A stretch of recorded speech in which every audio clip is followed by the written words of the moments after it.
இந்த தலைப்பிற்கான முன்னுரை இன்றைக்கு. குர்ஆனில் அல்லாஹ் சொல்லுவான், அல்லாஹுவின் தூதரிடம் உங்களுக்கு அழகிய முன்மாதிரி இருக்கிறது. இப்போ முன்மாதிரி இருக்கிறது என்றால் அவரை எப்படி மாதிரியாக எடுத்துக்கொள்ள முடியும்? முதல்ல வரலாறு தெரிந்தால் தானே. வரலாறு தெரியாமல் முன்மாதிரியாகி எடுக்க முடியாது. குர்ஆனுடைய பெரிதொரு இடம் இப்படி நமக்கு உத்தரவு போடுகிறது, வமா ஆதாக்குமுர் ரசூலு ஃபகுதூஹு. நபிகள் ஸல்லல்லாஹு அலைஹி வஸல்லம் கொண்டு வந்ததையெல்லாம் நீங்கள் பற்றி பிடித்துக் கொள்ளுங்கள். வமா நஹாக்கும் அன்ஹு ஃபன்தஹு. நபிகள் நாயகம் ஸல்லல்லாஹு அலைஹி வஸல்லம் தடுத்ததையெல்லாம் தவிர்ந்து கொள்ளுங்கள். ரசூலுல்லாஹ் கொண்டு வந்ததை ஏற்க வேண்டுமாயின், அவர்கள் தடுத்ததை தவிர்ந்து கொள்ள வேண்டுமாயின், முதலில் அவர்களுடைய வரலாறு தெரிய வேண்டும். அன்பானவர்களே, பெருமானாருக்கு நமக்கும் சில கடமைகள் உண்டு.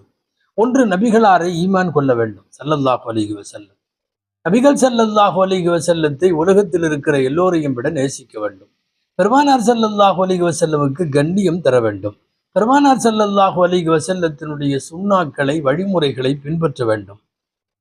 கடைசியாய் ஐந்தாவது, பெருமானார் ஸல்லல்லாஹு அலைஹி வஸல்லமின் பெயர் கூறி ஸலவாத்து சொல்ல வேண்டும் பெயர் கேட்கும் போதெல்லாம்.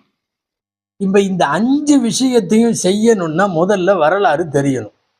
தெரிஞ்சாதான் முதல்ல பின்பற்ற முடியும், பிரியம் வைக்க முடியும், முன்மாதிரி ஆக்கி கொள்ள முடியும்.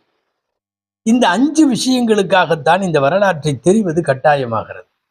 ரசூல் ஸல்லல்லாஹு அலைஹி வஸல்லமுடைய வரலாறு உங்களுக்கு தெரியும். 22,630 நாட்கள் இந்த உலகத்தில் வாழ்ந்தார்கள். 22,330 நாட்களும் ஒரு 6 மணி நேரமும் வாழ்ந்த அந்த பெருவாழ்வு குறித்து அவர்கள் விடைபெறும் போது சொன்ன செய்தி என்ன தெரியுமா? பல்லிகு அன்னி வலவ் ஆயா. என்னை பற்றி ஒரே ஒரு வசனமாக இருந்தாலும் அதை நீங்கள் மக்களுக்கு எத்தி வைக்க வேண்டும். நபிகளாரை பற்றி தெரிந்ததையெல்லாம் உலகத்தில் இருக்கிற எல்லாருக்கும் சொல்ல கடமைப்படுகிற போது அந்த வரலாறு ஏன் தெரிய வேண்டும் என்பதற்கு விடை. நபிகள் ஸல்லல்லாஹு அலைஹி வஸல்லத்தினுடைய வரலாற்று எங்கிருந்து எடுக்கலாம்? ஒன்று, குர்ஆனில் இருந்து எடுக்க வேண்டும். குர்ஆன் நூற்றுக்கணக்கான இடங்களில் ரசூலின் வரலாற்றை பேசுகிறது. அடுத்து, நபிகள் ஸல்லல்லாஹு அலைஹி வஸல்லத்தினுடைய ஹதீஸுகள் என்கிற நபிமொழிகள், குறிப்பாக சஹீஹான 6 கிரந்தங்கள் என்று சொல்லுகிற சிஹாசித்தாவிலிருந்து எடுக்க வேண்டும்.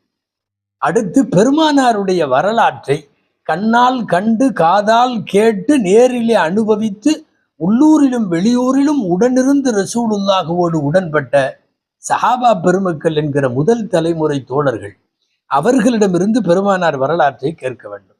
ரசூலுல்லாஹுடைய வரலாற்றை நிறைய நூல்கள் பதிவு செய்திருக்கிறது. இந்த உலகத்தில் ஒப்பற்ற நூலாக முதலாய் வெளிவந்த ரசூலுல்லாஹுவின் வரலாற்று நூலாக கருதப்படுகிற சீரத்து இப்னு இஸ்ஹாக்